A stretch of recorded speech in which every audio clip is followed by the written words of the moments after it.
Hey guys, it's Rob. Did you know there's an online cannabis company that ships federally legal THC right to your door?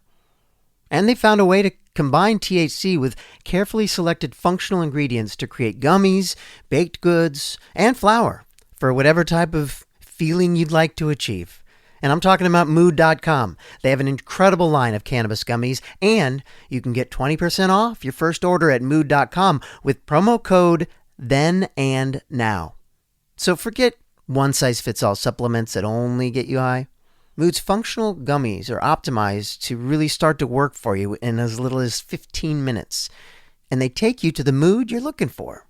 They've got Mind Magic gummies, which are, focus you on your work and enhance creativity. That's a space I really like to work in. I like to feel creative and productive. But they've got moods for everybody. If you feel like just taking a nap, they've got that. Beyond gummies, they've also got flour. They've got pre-rolls, bakery treats, and beverages. And everything ships discreetly right to your door. No dispensary lines, no awkward conversations. Just better days and nights delivered to your doorstep. Best of all, not only is every Mood product backed by a 100-day satisfaction guarantee, but as I mentioned, listeners get 20% off their first order with code THEN-AND-NOW. So head to Mood.com, find the functional gummy that matches exactly what you're looking for, and let Mood help you discover your perfect mood. And don't forget to use promo code THEN-AND-NOW when you check out to save 20% on your first order. Try it today at Mood.com. It's time to throw your lash curler away. Seriously, Lancome's new Curl Goddess Mascara keeps your lashes curled and volumized. From the pre-game to the after party, this fast-setting curl and volume mascara gives you up to 30 hours of wear with no way down. You know what? Curls really do have more fun. Shop Lancome Curl Goddess Mascara now on Amazon.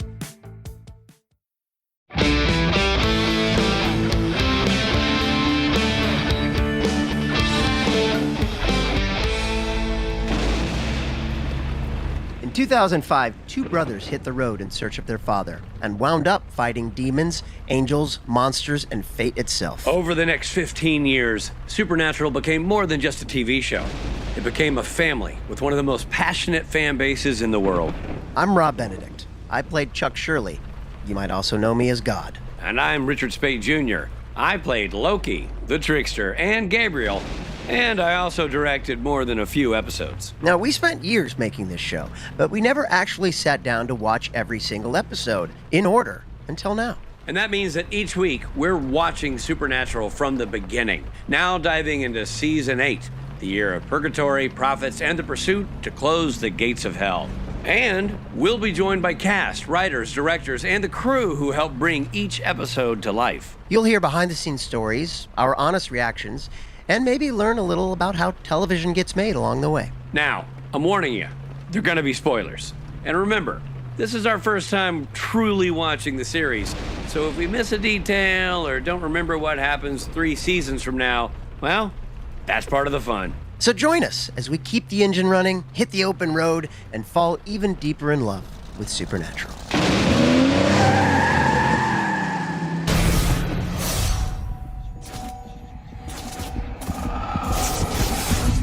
Hey everybody, I'm Rob Benedict. And I'm Richard Speight Jr. And we are talking about Season 8, Episode 13, Everybody Hates Hitler. You know, I gotta say, after doing this for 8 seasons, it's nice that Rob and I can finally agree on something. That's true. Everybody does indeed hate Hitler. That's true. What a great episode, and we'll get into it. But first... Hey, question for you. Do you think this title is a spinoff of Everybody Loves Raymond? Is that Yeah, maybe. The joke? Yeah, maybe. Yeah.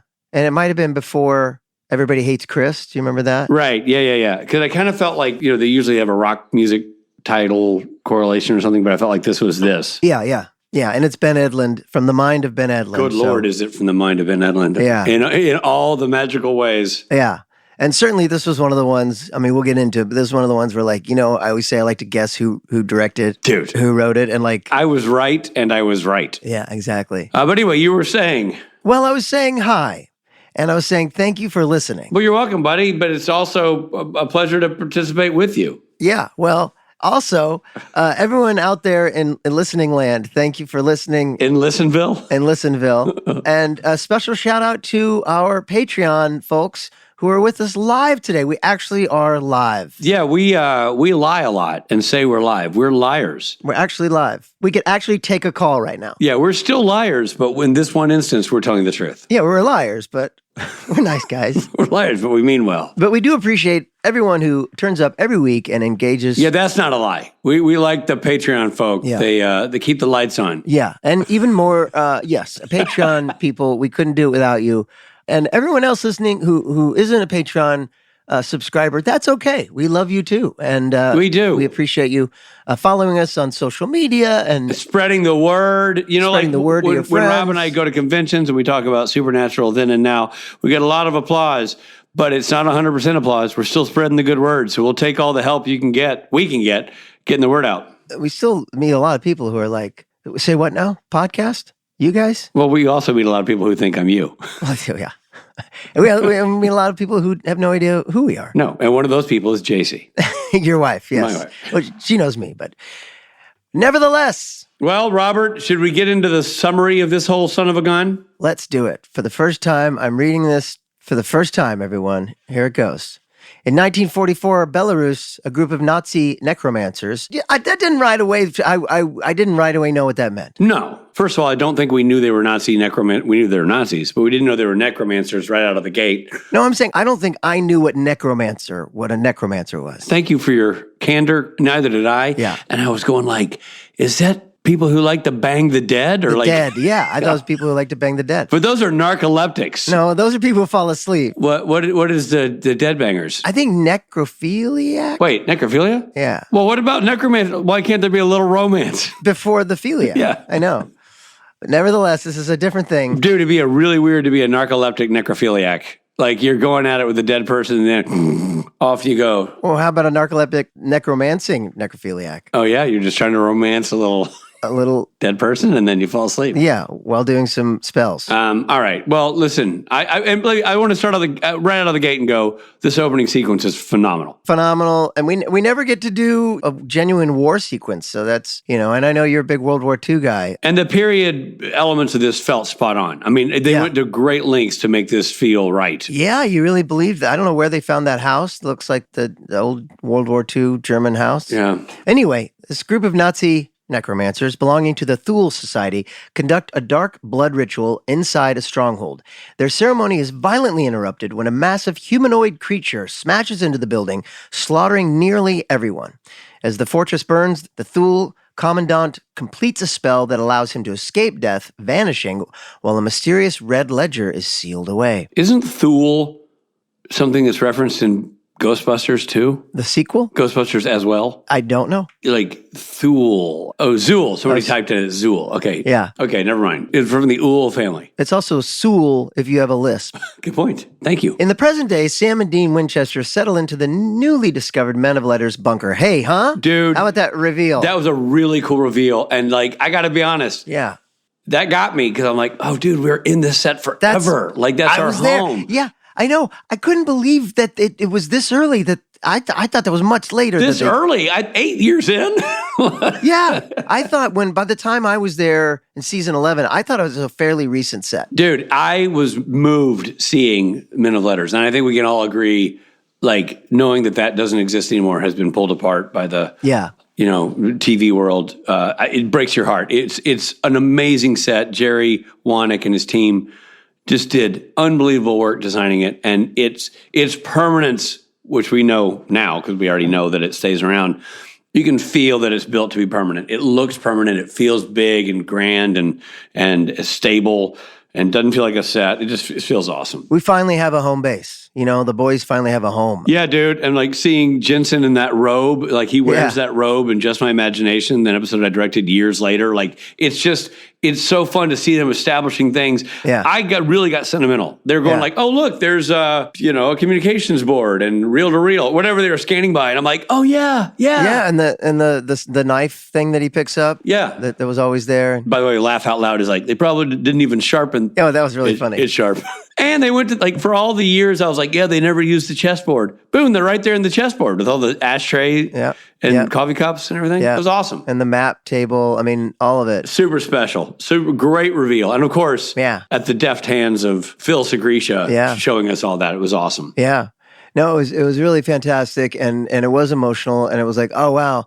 Would they finally have a place? And may I also say that the way they revealed it in fits and starts, like it's dark, then they do one lever and some lights come on, and the way the lights powered up. I couldn't help but feel also, I could imagine them going, okay, like I could imagine them actually revealing the set to Jensen and Jared and going, what, and the boys being like, wow, this is, because it was an amazing set. It really was. Now, somebody just put this in the chat. I know we're doing a podcast, but we're doing this live, so we have Patreon people here.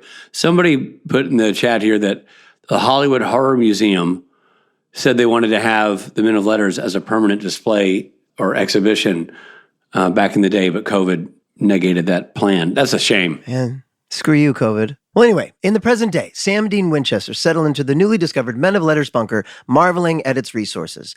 Dean embraces the comfort of their new home, while Sam dives into the vast archives, searching for leads on Kevin Tran and Castiel. Right. During his research, Sam uncovers references to a secret group of Jewish scholars known as the Judah Initiative, experts in supernatural threats. He learns that the last surviving member, Rabbi Judah Bass, recently died after mysteriously bursting into flames. Now, first of all, okay, God, so much to talk about here. Dude. Yeah, but I love that the whole episode they're getting calls or talking about Garth and Kevin. Garth and all these other guest stars we couldn't afford to fly up. Yeah. That kind of made me laugh. It was funny. But hold on. This synopsis skips over the grandfather stuff, which was... The grandfather stuff. Hold on. Before we talk about the grandfather stuff, before we even get into the grandfather stuff, I've got to do a proper musical intro. May I? Oh, sure. Doom, doodle doom, doodle doom, doodle doodle doodle doom. That's right. It's the Barney Miller theme song, everyone. Wow. That's right, Robert. I mean, is there a better TV theme in the history of TV? It's a great theme song. And why are you saying the Barney Miller theme song, Richard? Because the grandfather was played by Barney Miller himself, Hal Linden. And now I was like, wait, is that Hal Linden? And I looked up, I had to go to IMDb and search this episode and look it up and like, holy cow, that's Hal Linden. What amazing guest star this is going to be. I can't wait to see what he just burst into flames. But dude, when he's on screen, Hal Linden, I mean, massive. He's a Broadway guy, right? And then he's Broadway guy, song and dance man, starred in his own show. Back when TV made stars, you didn't have to be a star to be on TV. They made you a star. Yeah. And like I don't think he was known to the American public before he did. He's known to New York theater goers, but not the American public. And then he does Barney Miller as the lead guy. And he is so great. He's like he was a modern day Andy Taylor. Like, he just was like a comedy spun around him, and he was so great. But that theme song is epic. Yeah, the theme song's great. But my question is, who did he know someone like? I don't know. That's a deep grab. Like, how would you do this show for us? We have this great guest star. It actually dies at the end of Act 1, but you know what I mean? Like it's a true cameo for him. Okay, but Robbie, quick side game I want to play with you. What a great get. Great get. I got a little Barney Miller side game for you, okay? Oh, boy. Is it relevant? Yes. No. Okay. F, marry, kill. Okay. Abe Vigoda, Ron Glass, Max Gale. Okay, again, the three actors who were in Barney Miller, and no one's going to understand that. F. Abe Vigoda, marry Ron Bass. Ron Glass, and you're killing Max Gale? Oh, man. The brothers travel to Pennsylvania to investigate. Sam searches Rabbi Bass's academic records while Dean canvasses the area, both noticing they're being followed. Dean confronts his tail, a young man who openly flirts with him, while Sam lures his pursuer into a parking lot. Okay, first time we've seen Adam Glass in the episode, and it's an absolute home run hit. Well, Adam Glass, the writer, did not appear in the episode, but Adam Rose, the actor. Pre-internet fame. Such a great job in this episode. Yeah. I thought the flirting with Dean was so awkward. Oh, he did such a great job of that. And so did Jensen. Really funny. Really, really funny. They were both very, very funny in that. So Dean confronts his tail. A young man flirts with him while Sam lures his pursuer into a parking lot. Have you ever confronted your tail? Because maybe it's time you did. You know what I'm saying, Robbie? Every time I walk by a mirror. Their stalker is revealed to be the same massive creature from 1944. And when the brothers try to fight it, the flirtatious man intervenes, commanding the creature to stand down. He introduces himself as Aaron Bass. the rabbi's grandson, and reveals the creature is a golem, being from Jewish folklore sworn to protect his family. Now, did you know before this about the golem? No, I did not. I did. You did? Yeah, because there's a book called The Adventures of Cavalier and Clay by Michael Chabon. It's one of my favorite books ever, and it talks a lot about the golem, which is a sort of famous Jewish folklore creature. May we say in this moment that the actor playing the golem is phenomenal. Unbelievable. And how did they do that? I assume he's physically imposing anyway, but they must have padded up. They obviously built some stuff around here. And But I feel like maybe not, but his hands look fake. yeah, his hands were fake. For sure. Yeah, no one's got hands like that. Because I was like, they were awesome looking. It didn't look like cheesy fake. I think he had fake forearms and and he also had fake, what do you call those, lats or whatever, come down from your neck. Yeah. Anyway, but yeah, he was incredible. So much incredible guest acting in this episode. Yeah. Aaron admits that he dismissed his grandfather's beliefs as fantasy until the golem was magically bound to him after Rabbi Bass's death. The golem scolds Aaron for abandoning his heritage, urging him to reclaim his responsibility. Aaron explains that his grandfather had been investigating the Thule Society and left behind a cryptic message. Sam deciphers it as library book ID numbers, pointing to the red ledger. This is such a great part for Adam. Yeah, he's great. First of all, the name is like his name, and the fact that he smoked the book. That's pretty On the nose. At the library, Sam locates the ledger, but is suddenly incapacitated by a dart fired by a mysterious Aryan man. Aaron is struck as well. The attacker reveals himself as Steve Spate. Yeah, totally. The attacker reveals himself as one of Richard Spate's children. Because all of Rich's children have blonde hair and very Aryan looking. And Steve wears glasses, like that guy. Right. I liked the glasses. The glasses were, to me, that was an homage to Indiana Jones. Yeah, very much so. Yeah, it felt like a 1940s Indiana Jones reference. Raiders of the Lost Ark. No, he's a Thule operative. But the golem, immune to the magic, overpowers and kills him. I love the golem so much. Dude, when the golem, like that dart hits him in the side of the head, he's like... Yeah, totally. Yeah. He's like Andre the Giant. I mean, he's just... I know, he was like Andre the Giant. Breaking the spell on Sam and Aaron. The ledger is revealed to detail the Thule's horrific experience with Nazi occult magic. The threat escalates when the original Thule commandant, still alive thanks to his ritual, arrives with armed men. He disables the golem by removing the scroll hidden in its mouth and takes everyone hostage. During the standoff, Aaron attacks the commandant, giving Sam and Dean an opening to fight back. The commandant is killed, though one of his men escapes. Wait, the bald guy? Who escapes? Yeah, I think the bald guy, yeah. And how does he escape? Just runs out the door? Yeah. I don't remember that. Yeah, he runs out the door, yeah. Afterward, Aaron reactivates the golem, committing himself to continuing his grandfather's work with the Judah Initiative. Sam and Dean leave him to protect the world in his own way, recognizing a kindred sense of legacy and duty. Back at the bunker, the Winchesters reflect on their own heritage, not just as hunters, but as caretakers of knowledge, and continue their mission from a place that finally feels like home. Okay, here's my question for you, Robert. If the Nazi guy had written his name on the scroll and put it in the golem's mouth, would the Nazi guy have had control of the golem? Yeah. Or did you have to be a rabbi? Oh, that's a good question. I don't know about that part of it. I don't know. Maybe you do have to be a rabbi. Otherwise, you'd think that he would sign it. Well, Aaron, the character, is not a rabbi, but he's Jewish. Right. So I wondered if, you have to have Jewish blood in you. if there's something that has to make that work. Perhaps. For the mysticism to play, because... Should be. I worried when the guy had the little scroll, which, by the way, was such a cool reveal. Yeah. He said what he said, and the guy just opened his mouth and the scroll fell out. Yeah, It's so cool. I was wondering... If that Nazi dude writes his name on that scroll, right, everybody's in a pickle. You know what I mean? Right. But he didn't. It was made me think that that's not what it was. It must be that you have to be at least Jewish legacy. Yeah. Yeah, otherwise he probably would have. Oh, somebody wrote, does your name have to be in Hebrew to make it work? It's true that everything was written in Hebrew, on that scroll, so maybe that's it, and the Nazis don't know the Hebrew. Yeah. Maybe that was it. Yeah, it's a great character arc for Adam's character, just, to go from, the kid that was smoking the pages to being, again, recognizing his heritage. I actually really love the scene where he walks in on Sam and Dean trying to figure out how to put the golem back in the box, and he's like, "What are you doing? What do you think you're doing? You don't get to make that decision." Right. Well, there was a great scene, and it's kind of where, again, Ben Edlund writing a great story where you see the Adam Rose character kind of have to, for lack of a better phrase here, poop or get off the pot. Like, he's got to decide, am I in charge of this? Am I going to take this seriously? Or am I going to let these two guys that I already said were maniacs deflate my golem and make him powerless? You know what I mean? Poop or get off the pot. Exactly. But yeah, I agree. And another thing that makes him such a good writer is that you have all these elements. There's comedy, there's stuff from history. There's actual, the golem is an actual... Yeah, historical reference, you mean? Right, historical reference.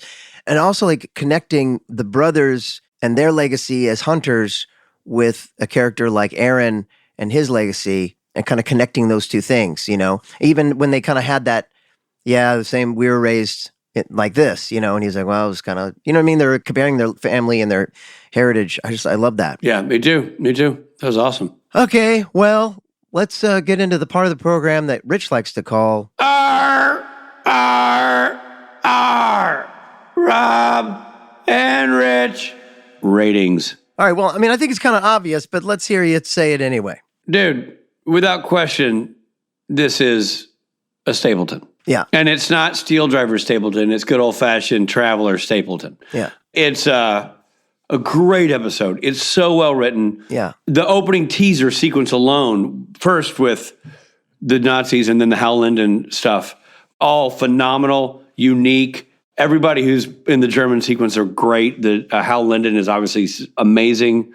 The librarian is great. Working with Hal Linden, he's great. Everybody's great. At one point, though, when the bald guy got out of the car, I was like, wait, is that the librarian? Don't do it, librarian. It was really, really great. It's also so unexpected. The Golem was not a character you expected to see. The introduction of the men of letters. There are things in this episode that are just epic. And of course, I guess the most important being the introduction of Men of Letters, visually seeing it for the first time. Yeah. And the way Phil shot it was just epic. Yeah. Phil just directed the daylights out of this thing. I mean, there's a sequence where they're going by the books and you pass by the Thule. You're the camera's scrolling by the aisles, boom, boom, boom. And you just see this Thule's face, because he's up against a wall. It's so good. Oh, yeah. Also, the ring, the close-up of the Thule ring. Yeah, let's not get into all this Nazi nonsense right now. Yeah. I appreciated the World War II sequence actually being in German. Agreed. And just really good. I mean, beautifully shot, violently shot, really cool. Yeah. And again, Adam Rose, perfectly cast, nails it. And the Golem played by John DeSantis, who just absolutely crushed it. So the guest casting, look, you got Adam Rose, Hal Linden, John DeSantis, plus a bevy of really talented people filling in the German commandant role and the other parts. Librarian. It's just all great. I agree. I just loved it. I feel like season 8 has hit this is great. Dude, can we just take a second and go, what the actual bleep? We were wading through that godforsaken storyline of Sam and the veterinarian and thinking, well, I know this is going to be hard, but we're going to have to go back in time and cancel the show.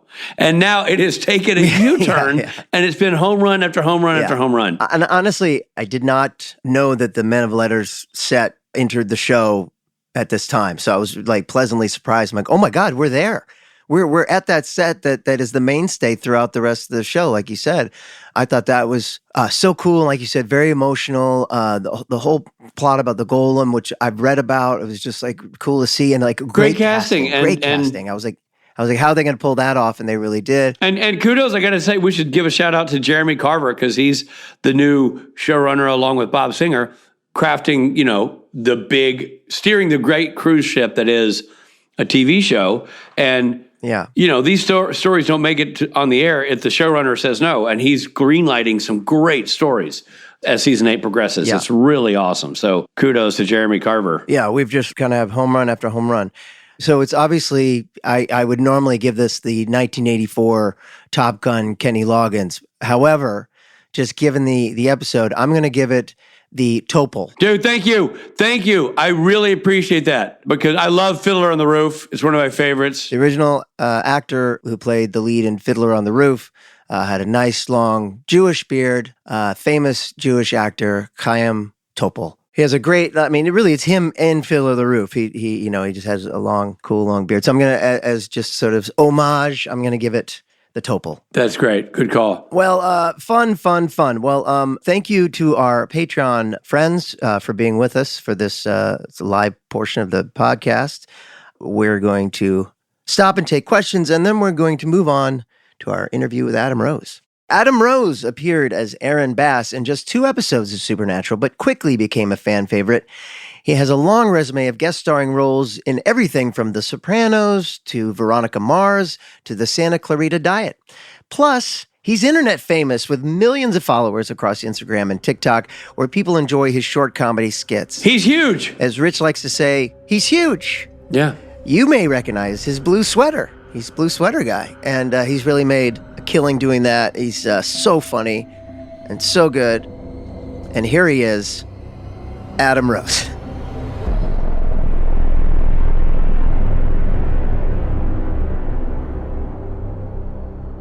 Hello? Hey, How's it going? good. How are you? I'm good, thank you. It's nice to see you guys. Yeah, it's great to see you. Oh, What a pleasure. My buddy. We just watched your episode. I just watched it last night. Yeah? Yeah, and you're amazing. You're amazing in it. Yeah, you're dude. sweet. It's a trip to see you. And you look like obviously your own son. Like you look like you're so baby faced. Yeah. Is that you saying I look really old right now? Is that what you're saying? Yeah, Yes. What the hell? Explain yourself. Well, no, not old. Shitty. You look really. Oh, okay. Then never mind. That's fine. Yeah. Shitty's No, okay. sorry, I didn't mean to make it an age thing. That I can improve, but old I can do nothing about. Adam, Dude, man. it's such a great episode, and you're Yeah. so good in it. And by the way, we would not sit here and say that if we didn't think it. It's not like a BS podcast thing. It's really great. Thank you so much. I mean, obviously, Ben Edlund is really Yeah. to thank for that.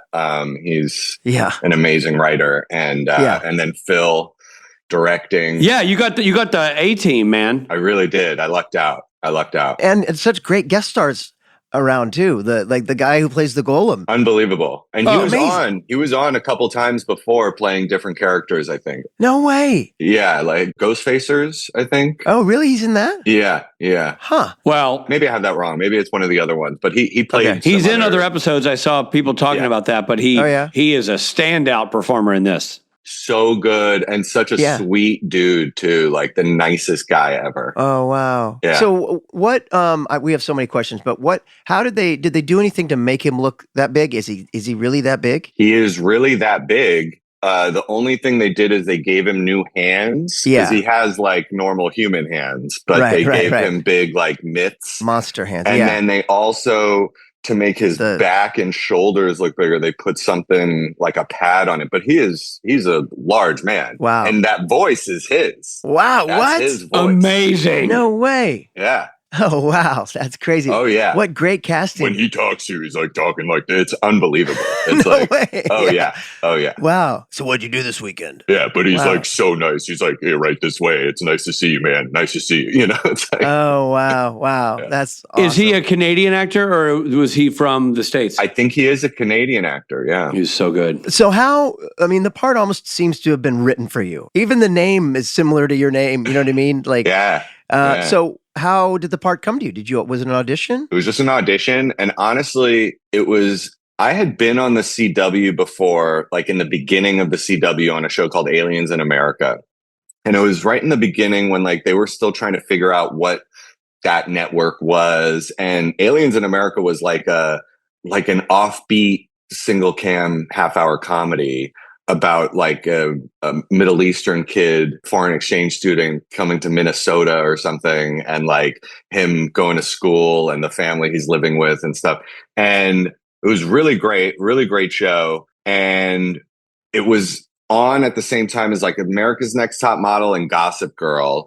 And Gossip Girl was a huge hit and nobody watched Aliens in America. And so Gossip Girl became sort of the model for CW. And then like cut to a couple years later, CW has like all of these like hot teen shows, right? Yeah. Right. Yeah. So when I got the audition for this, I wasn't familiar with Supernatural. I wasn't that familiar with Supernatural at the time. And I was like, well, I'm never going to book this because I'm like, you know, some weird looking Jewish guy. And they probably want some like model to play this role. Huh. And so I kind of went in and I had these long monologues and I was like, there's no way I'm going to memorize all this. So I just kind of went in and Ben was in there and I just kind of read it and just kind of had fun with it. With very little stakes for me, because I was just like, there's no way I'm booking this. And that probably is the key to all auditions. I should probably do that. Totally. Take notes, kids. Right. Yeah. Don't try so hard. And Ben was like, you were the dude as soon as you walked in. Wow. And and it also just like was very much my kind of humor, and I get to get angry, and people like to see me angry because I'm funny when I'm angry, I guess. I don't know. Yeah.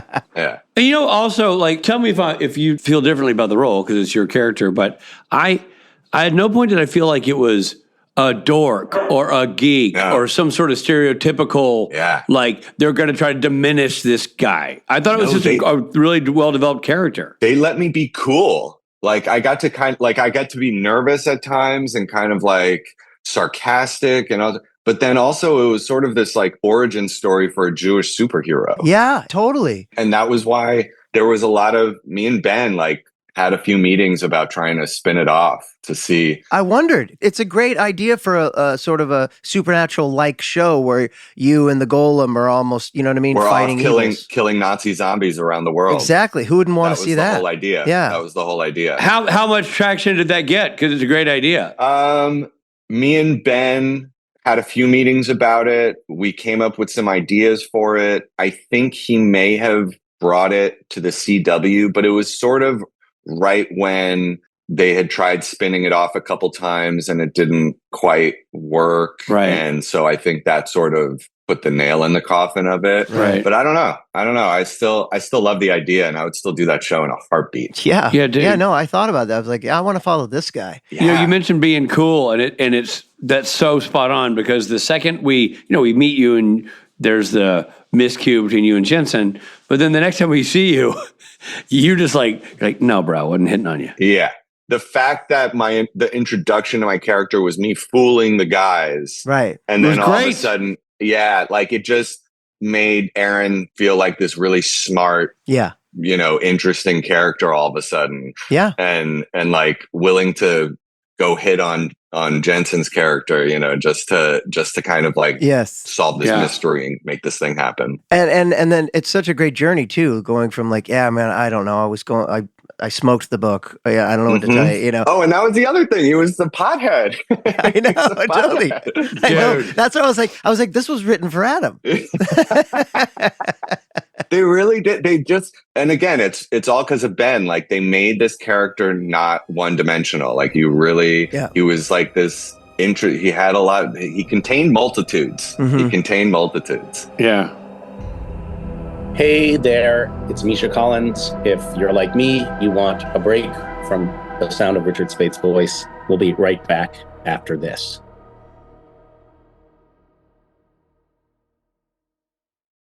Hey, it's Richard Spate. Every single group has someone who insists on doing things the hard way. You know what I'm talking about. That friend still paying for a subscription they forgot they had. The one refusing to update their phone because it still works. Man, my group has that person. I'm not allowed to say their name, but let's just say it rhymes with Snob Flinadict. And hey, I used to be that person too, especially when it came to overpaying for wireless. Then I got smart and I switched to Mint Mobile. And boy howdy, am I glad I did. You know why? Because I'm not paying for stuff I don't need. I got 3 boys. They each have a phone. That's a king's ransom and bills if you're not paying attention. But I am paying attention. I make sure the boys are using Mint Mobile. That way, I only pay for what they need. And there are no overages. And they got to keep their phones. And they all still have their same phone numbers because I'm too old to memorize new numbers. It's a veritable telephonic utopia in the Spade House. All thanks to me. And by me, I mean Mint Mobile. Do you want a telephonic utopia? Here's what you got to do. You got to stop paying way too much for wireless just because that's how it's always been. Oh my gosh, if that's how we thought about all things, our TVs would still be shaped like giant square boxes and we'd be listening to music in mono. Mint exists purely to fix all that. Same coverage, same speed, just without the inflated price tag. The premium wireless you expect, unlimited talk, text, and data, but at a fraction of what others charge. And for a limited time, you get 50% off the 3, 6, or 12-month plans of unlimited premium wireless. I said 50% off. That's half. So, are you ready to stop paying more than you have to? Come on, don't be like Snob Flindedict. New customers can make the switch today, and for a limited time, get unlimited premium wireless for just $15 per month. Switch now at mintmobile.com/SPNTAN. That's mintmobile.com/SPNTAN. Upfront payment of $45 for 3 months, $90 for 6 months, or $180 for 12 months plan required. $15 a month equivalent. Taxes and fees extra. Initial plan term only. Over 50 gigabytes may slow when network is busy. Capable device required. Availability, speed, and coverage varies. Additional terms apply. See mintmobile.com. Hey everybody, it's Rob. You know, a well-built wardrobe is about pieces that work together and hold up over time. That's what Quince does best. Premium materials, thoughtful design, and everyday staples that feel easy to wear and easy to rely on, even as the weather shifts. And boy, is it shifting. This is when my Quince sweater comes in handy. And I got to say, too, I'm really enjoying my Quince bag because you still got to go outside and do your things. And this thing is tough. It'll last through winter. It'll last through spring. It'll last through summer and get you into fall.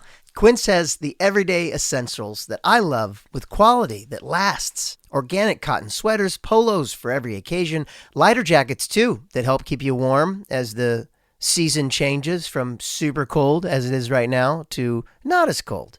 The list goes on. Quince has it. And the thing that I love, Quince works directly with top factories and cuts out the middlemen. So you're not paying for a brand markup, just quality clothing. Everything is built to hold up to daily wear and still look good season after season. And again, not just clothing, I'm talking accessories too. Now, even though in Los Angeles it doesn't get cold like it does on the East Coast right now, it still gets cold. And we do a lot of traveling. We're headed to the East Coast this weekend. So I picked up a puffer jacket, and it's kind of a lightweight puffer jacket. That's all you need to get me through. And the puffer jacket from Quince is great. It's excellent. It's amazing. You're going, I can't believe this puffer jacket is affordable and well made. Sometimes you get affordable but not well made. You get well made but not affordable. This is both. So hey, refresh your wardrobe with Quince. Go to quince.com/STN for free shipping on your order and 365-day returns. Now available in Canada too. That's QUINCE.com/STN. Free shipping and 365-day returns. Quince.com/STN.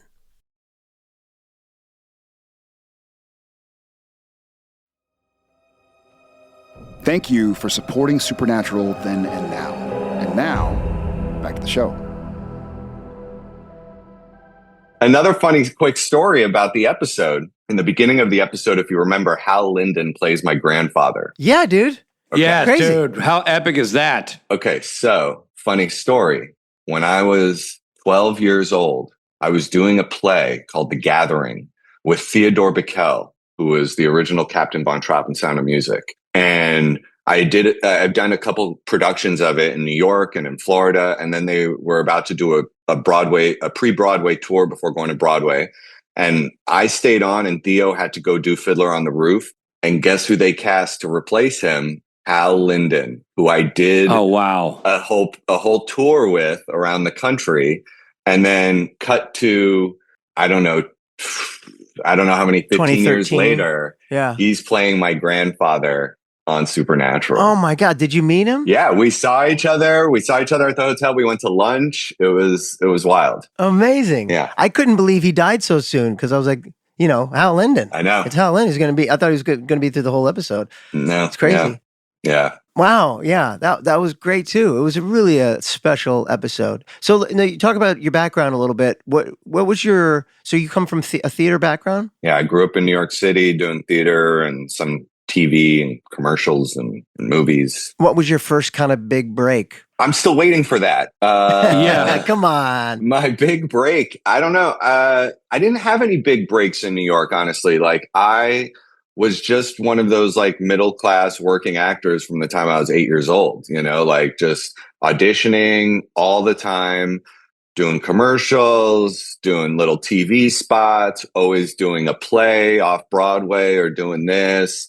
I did that play, The Gathering, for like 3 years. I was doing a cartoon the whole time. Was The Gathering a Broadway show? It was briefly, yeah. After we did off Broadway and then we went to Florida, then we did a tour of the country. And then, funny enough, I got fired from the show right before Broadway. This is a fun story, too. Oddly enough, I feel like I can talk about this now. Sure. Hal Linden was not crazy about me when I was a child. He was a little thrown off by the fact that it was just me and him on stage the entire time. Oh, wow. And I basically was tasked with teaching him a lot of the stuff that the previous guy was doing. Right? Because we had a whole chess game that we were playing. And so he just was like, who's this kid and why is he telling me what to do? Which I don't blame him for. Right. But there were all these things that happened on the tour where like, it was just like some passive aggressive stuff. And then eventually, right before we went to Broadway, and I was playing a bar mitzvah boy and I was 12 years old. And they fired me and said that I was too old for the role. And they put my understudy on instead on Broadway right before, like literally on the flight home from the tour, about to start rehearsals on Broadway. And then the win at the end of it was I got 6 weeks of severance pay for Broadway, but I never got on Broadway. The show opened and closed in 2 weeks. And the reviews were awful. Wow. The reviews were awful. So I kind of dodged a bullet and got paid more than everybody else. So more than you would have. Yeah. It worked out okay. Oh, wow. Wow. But yeah, I forgot how I got on that. Well, just asking you about your start. And then when you you and Hal reconnected, did you sort of make amends, or was it not really mentioned, or? It was never really spoken out loud. Like we never had any confrontation or anything like that. So it was just like, hey, how you doing? And then like, I got to have the satisfaction of knowing like, oh, this is my episode. I'm like this whole episode and you just have this little thing at the beginning, which is petty of me, but I'm a petty guy. No, you're not. No, you're not. No. So what stood out to you about the script when you got it? Like, when you got the whole thing, especially as growing up Jewish, was there anything about it that spoke to you? Were you like, yeah, I mean, it just felt very much like, oh, this could be me again. Like he was, kind of this Jewish guy, but he's also sort of got a bunch of edge to him and has attitude and it's sarcastic. I don't know. It just felt like, I get this guy. Like I hear this guy's voice because it's kind of my voice. Yeah. Did you get to like do? I felt like some of it was like you riffing a little bit. Maybe a little bit here and there, like maybe at the end of scenes or something, like a little something. But was there something specifically, Rob, that felt improv? I'm trying to think now. There was a couple of sort of like, right. You're doing that sort of that kind of thing. Yes. When I felt like it was, what I mean? There is a little bit of that, like especially like with when I smoke the pages and that whole thing, and like there's a bit of stammering that probably wasn't in there, but but all the like classic lines were all just Ben, like right. Everybody loves bacon. Yeah, these guys are psychopaths. Yeah. That is still my favorite moment in the whole thing, when I wake up in the car and they're like burning the body and warming their hands. Yeah, warming their hands over a burning corpse. Oh man! Had you ever heard of that lore? The Golem? No, that was all news to me. Really? There's a book called Adventures of Cavalier and Clay. And it's a great book, and he talks all about it. That's how I knew. And before that, No, I knew nothing about it. I had never heard of golems before. I thought it was like Golem from Lord of the Rings. I had no idea. Yeah. Right. Interesting. Yeah, it's such a cool historical myth or whatever. Yeah. This I is thought there would have been so many cool things to get into in the spinoff. Like we could have really. I mean, 100%. It screams spinoff. Yeah. I mean, you love him. You love that he's like, he's fighting the good and he's killing the bad guys and he can't be destroyed. It's awesome. And he's like trying to get retribution for his grandfather. And it's great. Yeah. I love the fact that he's frozen and can't do anything until you do the right thing, but you don't know what the thing is. Like it's also well structured, and it makes for a great relationship with you and that guy. It's like one battle after another where he doesn't know the password, and he's like, "I don't know the password." yeah, that's my favorite part.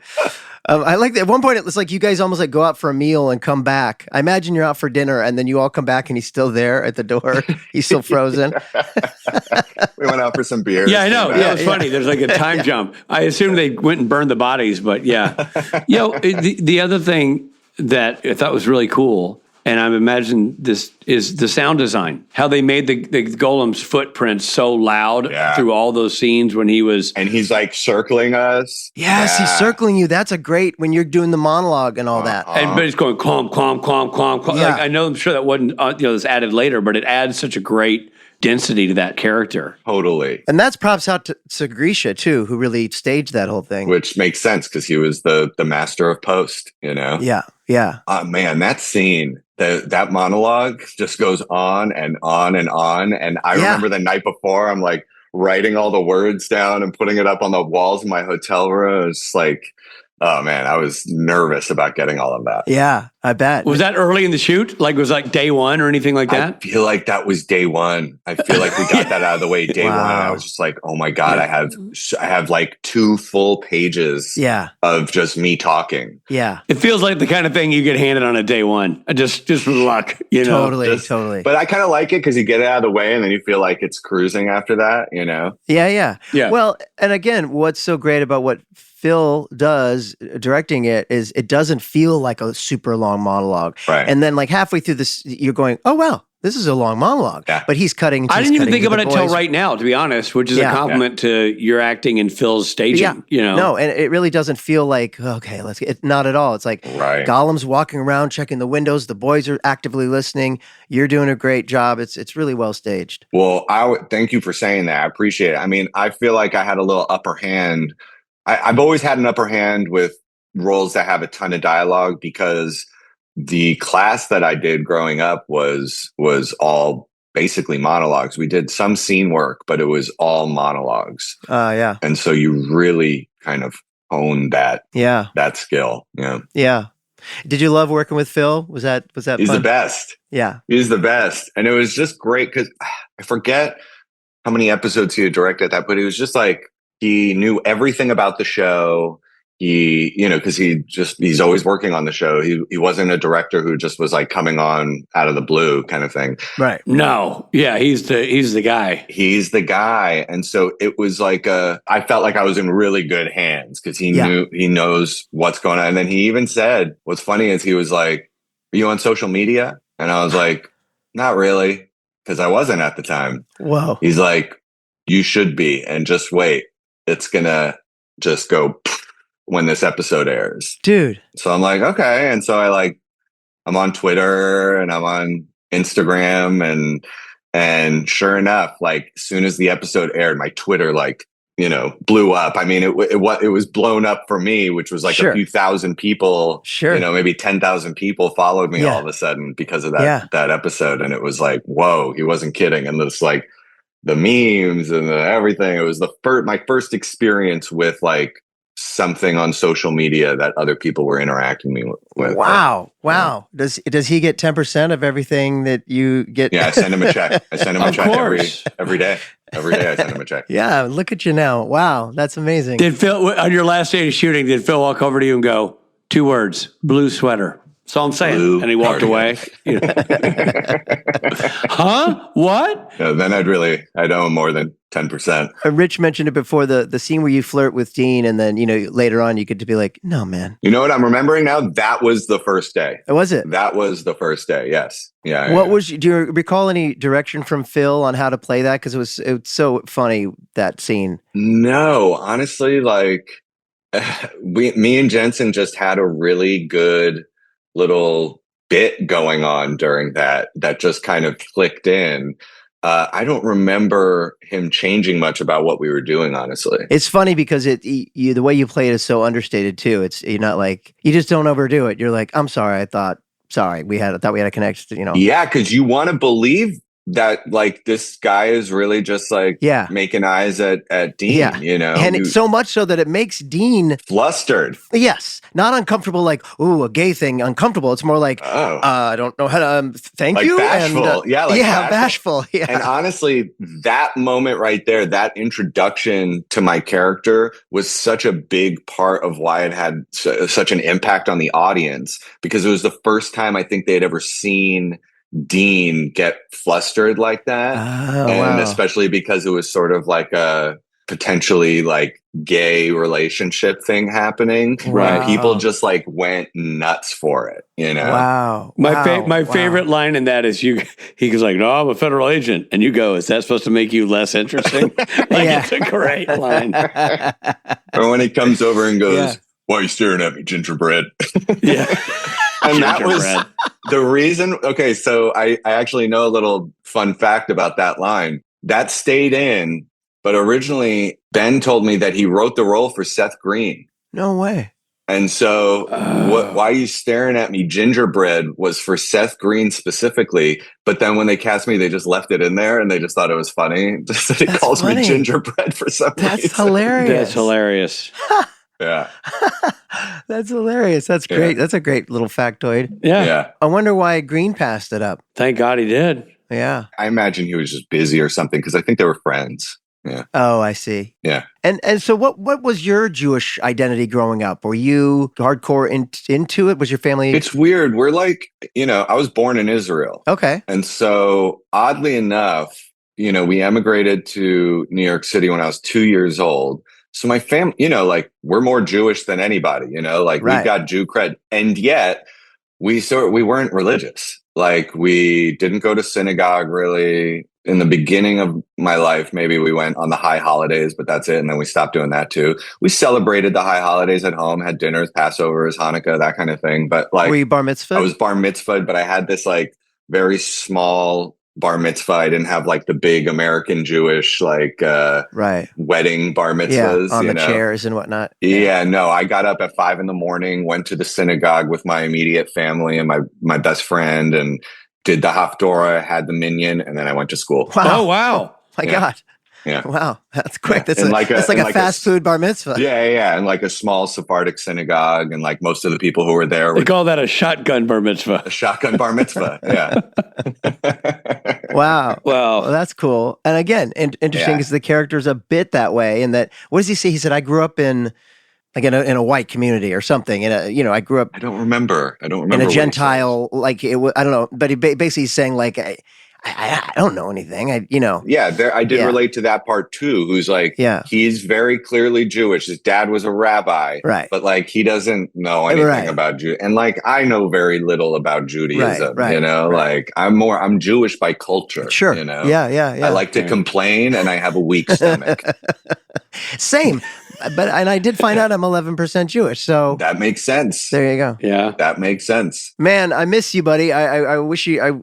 You're busy. You're busy. I wish you'd do more conventions with us because you're so fun. Always happy to join you guys on stage. Always. But yes, things have been pretty crazy the last couple of years, and then this year, just like kicking off with a bang. Well, keep doing what you're doing, dude. You're killing it. You're going to Panama tomorrow. What? What's in Panama? I'm doing a little role in a movie in Panama, and then next month I'm going to New Orleans to do another movie. I'm very excited about. Yeah. Can you talk about what they are? I can't talk about the New Orleans one, but the Panama one I'm doing tomorrow, that's been announced already, and it's a rom-com, indie rom-com called Something Blue. That's amazing. That's Never awesome. Been to Panama. Yeah. I've been to Panama. Yeah. Well, enjoy and keep doing what you're doing because you're killing it, and we love seeing it. Thanks, guys. Wait, did we do it? Did we start already? Well, we could, we're going to record now. So we're going to record now. Well, I was going to, before you go, is there anything else a moment that stood out to you while filming that you remember? Honestly, the moments that I remember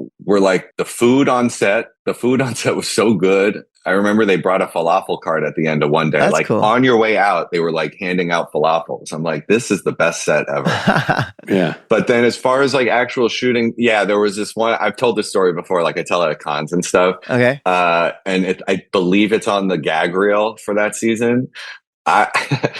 They always talk about like the pranks that are pulled on set. Yeah. And I'm like, well, I'm like kind of a new guy. I don't think they're going to be pulling any pranks on me. And I'm doing this scene with Jensen, the scene where I'm like, you know, if you want my golem, you're going to have to go through me or something like that. Right. You know, like we kind of have this like intense thing, and I'm kind of looking up at him and I'm like, you listen, and I'm getting tough. And as they're doing my coverage, the camera's on me and I'm trying to get real intense and serious. And Jared just like pops up from behind Jensen and holds up a hand-drawn picture of, you know, a phallus and just starts making obscene gestures with his face towards it while I'm doing my coverage. And I think a couple times you can see me on the gag reel just like being like real intense and just being, oh, fuck.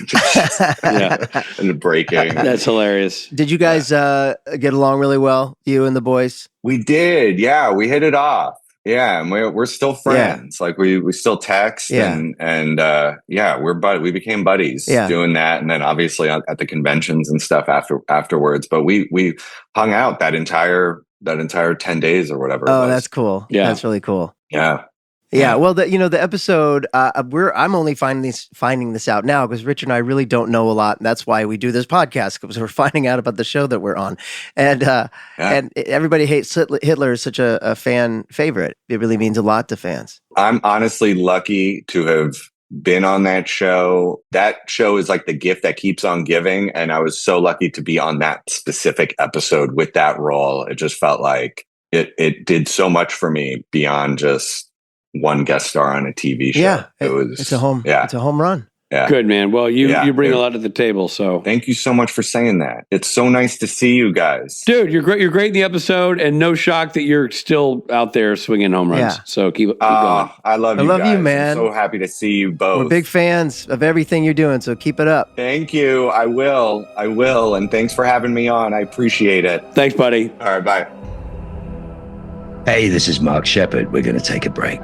We'll be right back.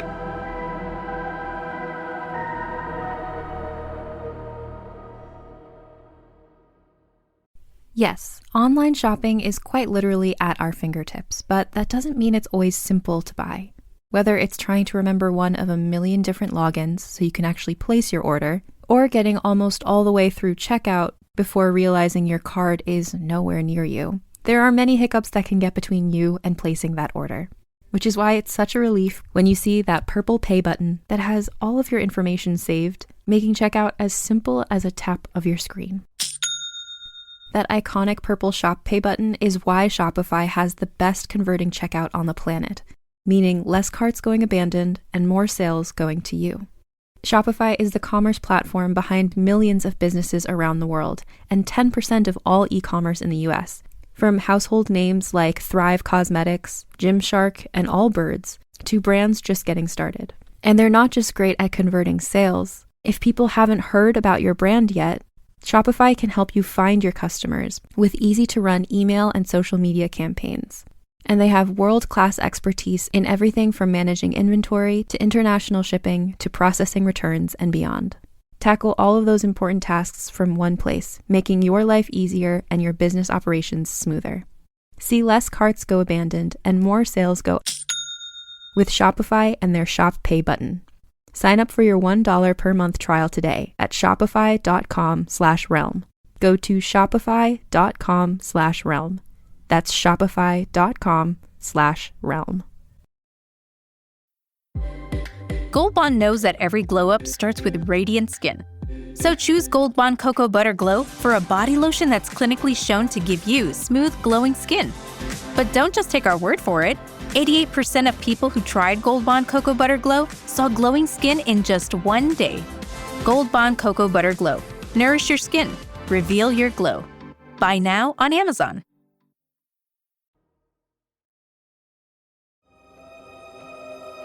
We're back. Thanks.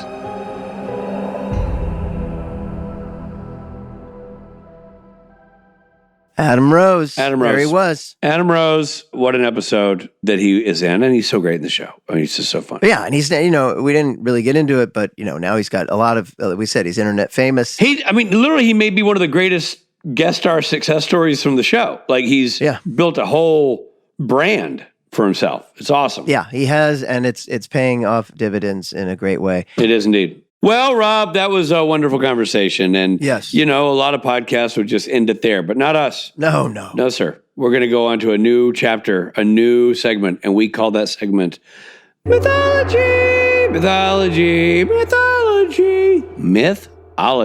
All right, well, there was actually a lot of mythology in this episode. There was. The whole plot, kind of. Yeah. Well, let's go into what the Thule Society is. It really is hard to say that without sounding like you have a speech impediment. A lisp, yeah. So, Rich, why don't you tell the good people, was the Thule Society a real thing?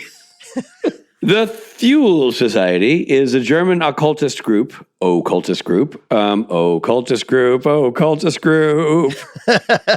beautiful five branches. Found in Munich after World War I.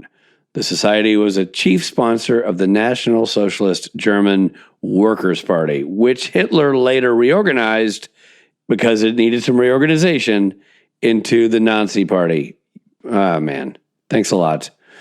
Many Thule members became senior members of the Nazi Party. Well, there's going from shit to shittier. Oh, yeah. Awesome. Their guiding belief was the superiority of the Aryan race. That Aryan race being the blonde-haired, blue-eyed, which ironically Hitler was not, but go figure. Yeah, wow. This coupled with the rise of traditional German folklore and mysticism led to many conspiracy theories about the Thule, including that they wanted to use magic and occult practices to create a super soldier, destroy America, or create Nazi UFOs, or probably all three. They probably had aspirations. So they really had their finger on the reality there. Yeah, the Nazi UFOs, that makes sense. The other ones are crazy. Yeah. The SS had a research arm that was called the Underarm, which supposedly carried out occult experiments inspired by the Thule.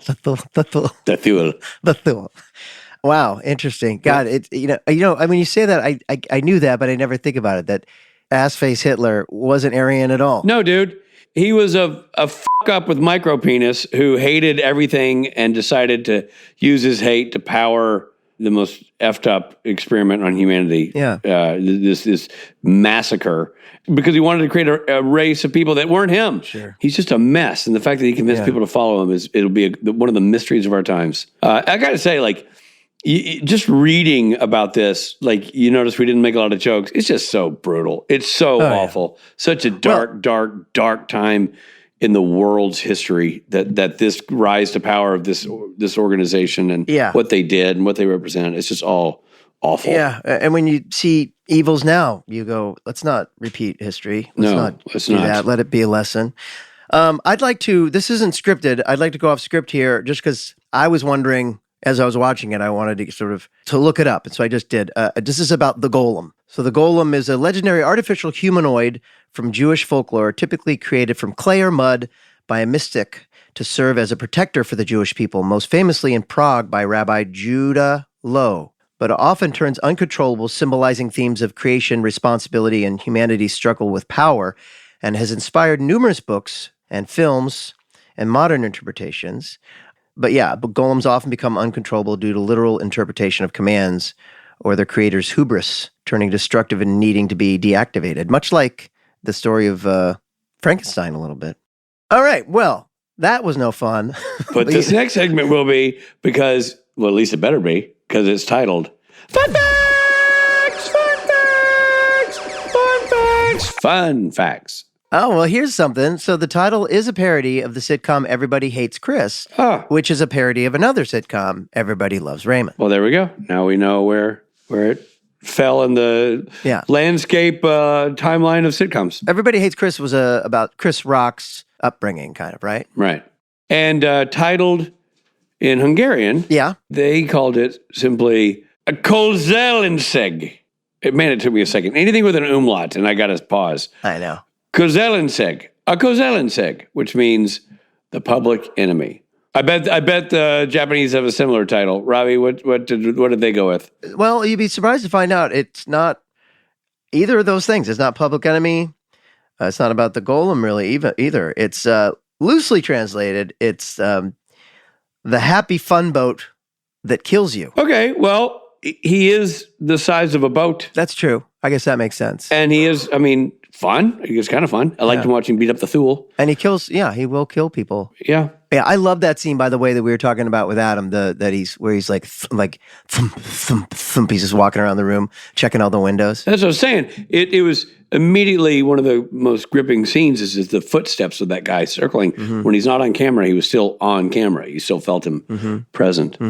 Okay, let's talk about John DeSantis, who was the star of this episode as the Golem and just did an amazing job.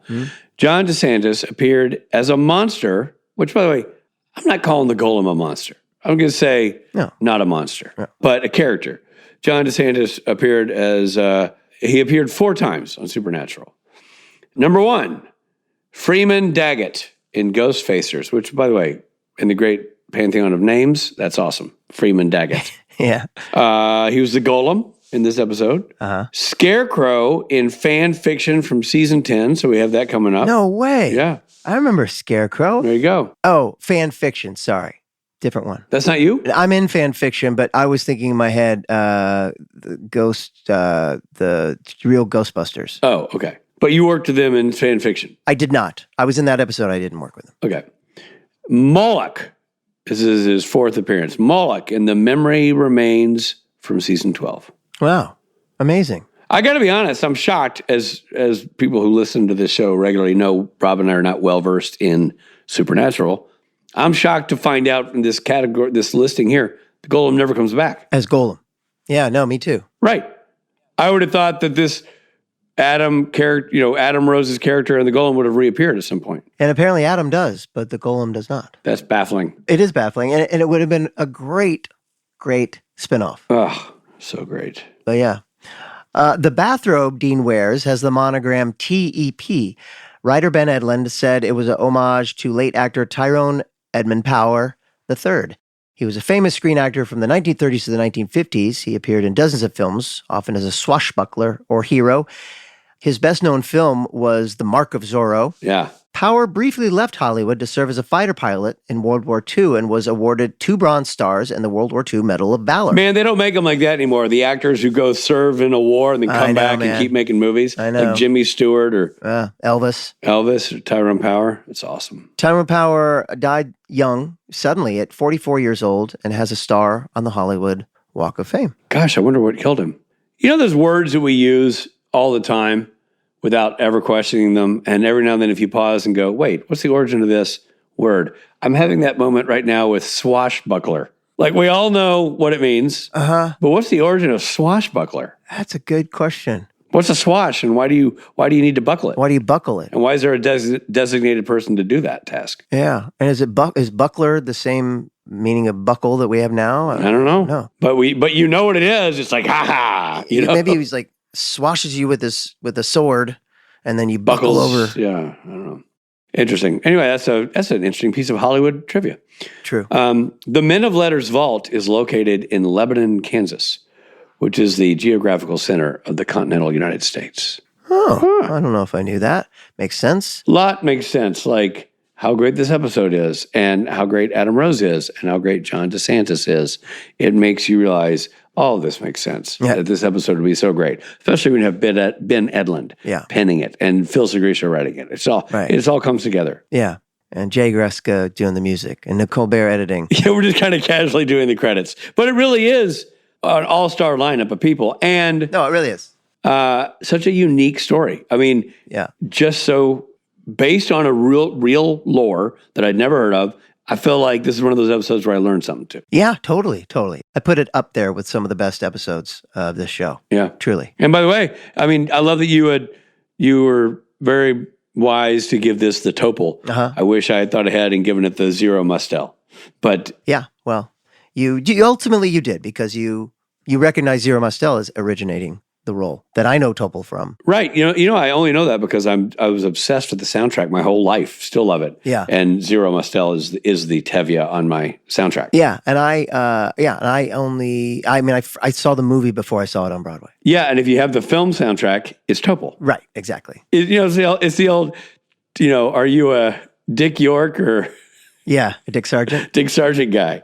Are you, who's your favorite Superman? Who's your Spider-Man? For us, it's who's your Tevye? Who's your Tevye? That's funny. All right, well, thank you, everyone, for joining us on this adventure. A lot of people, Rob, have their, SNL cast. I'm a Will Ferrell cast guy. No, not me. I'm John Belushi. Right. You and I, theater nerds, we have... Who's your Fiddler on the Roof cast? I'm a Topol guy. Hey, Zero Mostel. And yet still we get along. Comedy for two.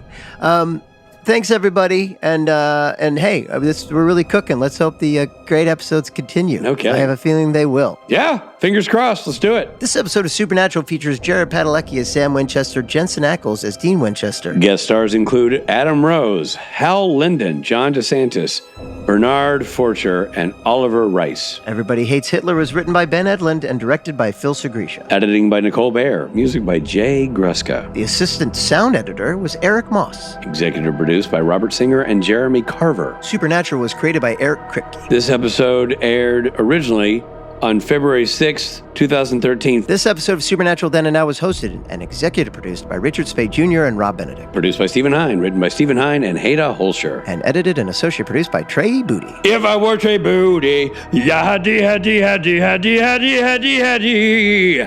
Fitting. All day long I edit. If I were named Trey Booty, home.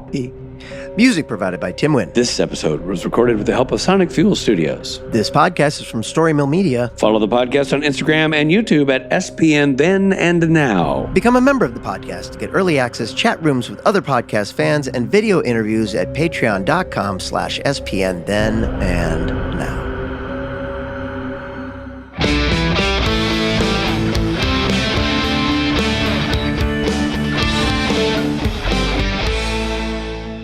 Pan Am. I said Pan Am like the airline. Panama. Yeah, I was like, I knew what you were. I was like, is that what they call it? Pan Am? No, he's flying TWA down there. That's ridiculous. I don't know why I said Pan Am.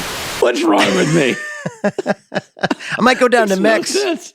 I literally just had a stroke. Suddenly it's 1978. You smoked the pages. You smoked the pages. Looks like everyone to look at the first sentence there. Adam Rose appeared as Aaron Rosbass. The Thule Society is a German occultist group found in Munich or Munich. I mean, it says Munich. Have you been to Munich, though? That's like if something's kind of like Munich, it's called Munich. Munich. It's Munich. 5, 6, 7, and we're recording. Richard, we have Richard. Everybody, are we waiting for Rich? I was waiting for that countdown, Rob. You had that passionate 1, 2, 3, 4, and we're podcasting. We're on. I'm recording and live. Story Mill Media.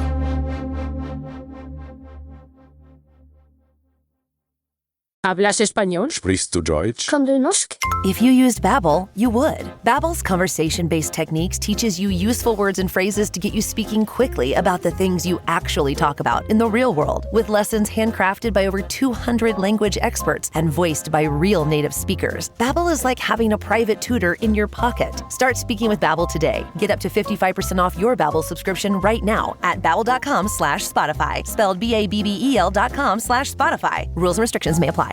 From the darkest corners of our imagination comes a game show that's more ridiculous than terrifying. Welcome to Tickled to Death, the horror comedy game show where nothing is sacred, everything's a little unhinged, and the only thing more cursed than the questions are the jokes. I'm Roz Hernandez, your fearless host, and each week I'll be leading a brave group of guests through twisted horror trivia, improv games, and enough sarcastic banter to make you question all your life's choices. So come for the screams, stay for the snark. Listen to Tickled to Death wherever you get your podcasts, and hit follow unless you want the show to follow you. In the meantime, don't get tickled to death.